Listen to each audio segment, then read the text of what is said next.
Dating a narcissist. You won't realize you're dating a narcissist. Narcissists are exceedingly skilled at making you like them. They can be alluring, charming, and exciting to date. In fact, in one study, it took 7 meetings for people to see through their likable veneer. In a dating situation, a narcissist has a greater incentive to win you over, sadly, sometimes all the way to the altar. Narcissists are never boring. They're often physically attractive, charismatic, and sexually appealing. We're drawn to their intelligence, entertaining personality, special talents, or professional success. Dating is a game. Although some narcissists seek long-term relationships, others are expert game players. To them, the chase is better than the catch. Their objective is to receive admiration and get their sexual needs met with little emotional investment. Relationships are considered transactions and work for them as long as they're getting their narcissistic supply. The closer you get, the more they equivocate. They want their options open with multiple sources to meet endless needs for supply. They check out other prospects and flirt right in front of you. Although narcissists lack empathy, they possess emotional intelligence that helps them perceive, express, understand, and manage emotions. This enhances their expertise as manipulators. They're skilled at deception to achieve their aims, sometimes consciously, but at other times, it's just their style. They may even believe they're being sincere, although in reality, they're self-centered and emotionally unavailable. Initially, they may be generous and good listeners. They may even appear to be vulnerable by sharing personal, intimate information. This is a tactic of their seduction strategy. Among their manipulative tactics are flirtation, flattery, and finesse. Women narcissists are flirtatious and can charm men with their beauty and sex appeal. Then they play cat and mouse, make them jealous, or act nonchalant to hook men into pursuing them. Male narcissists often seduce with lavish gifts, fine dining, and a classy lifestyle. Some narcissists practice love bombing and shower their partners with attention, verbal, physical, and material expressions of love that are hard to resist. Dating revolves around the narcissist. It's natural to idealize our partner in the romantic phase of a relationship.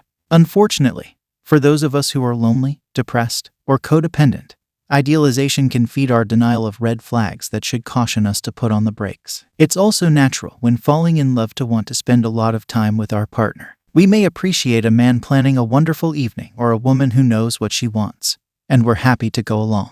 We don't notice that the relationship is developing on the narcissist's terms. Whereas we seek to please, to them, compromise is a painful loss of power. If we complain, they may act offended and say they're doing everything for us, but never bother to ask what we want. They like to be in control, and before we know it, we've allowed them to control when, where, and what we do and with whom. At the start, we go along for the sake of being together, but later out of fear. This is particularly perilous for codependents who easily give up themselves and their friends and activities in new relationships. A corollary codependent behavior is not objecting to the narcissist's decisions and opinions. In the early stages of dating, we might not express anything that could negatively impact the relationship in order not to rock the boat. When we hesitate to disagree and not express disappointment, irritation, or hurt feelings, we gradually disappear. And like echo, we only echo what the narcissist believes and wants to hear. We're not letting him or her know the negative impact of their behavior, so they have no incentive to change. Accommodating a narcissist feeds their supply and makes codependents and narcissists a perfect match. What to look for? Of course, it's their positive, not negative, qualities that make us fall in love.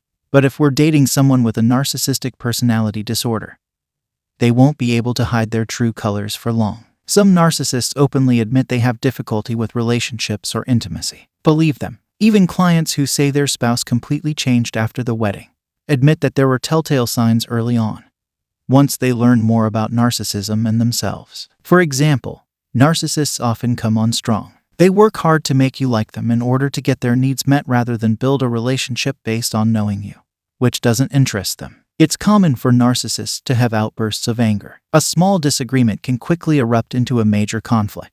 They won't take responsibility. Everything is someone else's fault, and that includes us. But even if they treat you wonderfully, notice if they denigrate their ex, act entitled, or are inconsiderate, manipulative, or demeaning of other people. Assume one day you will be on the receiving end of narcissistic abuse. Don't excuse bad behavior toward you or other people. It's a pattern. In the beginning, we're fascinated hearing their achievements and listening to their stories and entertaining banter. This is also how narcissists elevate their status in their eyes and ours. As time goes on, it's clear that the conversation is all about them. Being a good listener is an asset, but with a narcissist, it ensures that we won't be heard or seen. Some narcissists are dogmatic to maintain superiority. They always have to be right and won't listen to a differing opinion. If we're honest with ourselves, they don't really seem interested in us, except long enough to get their sexual and emotional needs met. Notice if you feel disengaged, invisible, patronized, or drained by the conversation. When a narcissist can no longer maintain a superior status through charm and boasting,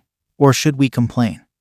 A narcissist will devalue us to feel superior. They find fault with us or tell us how we should act, dress, eat, or change in some way. Perfectionistic narcissists are the most difficult. For example, a narcissistic woman might try to make over her man and tell him how to dress. A male narcissist might focus on his girlfriend's physical appearance. If we express hurt, narcissists will say that they're being helpful or that we're too sensitive. At first, we might overlook criticism, especially if it's delivered in a teasing or calm manner and we've been abused in the past or have low self-esteem. In time, demeaning remarks will become more frequent, overt, and callous. When control is extreme, narcissists might interrogate us about our other relationships and conversations with family, our therapist, and friends. They might insist we dress and behave a certain way and try to limit our contacts and activities. A true narcissist lacks empathy. We end up feeling that we don't matter and that our needs and feelings are unimportant. If when we share something sad or important to us,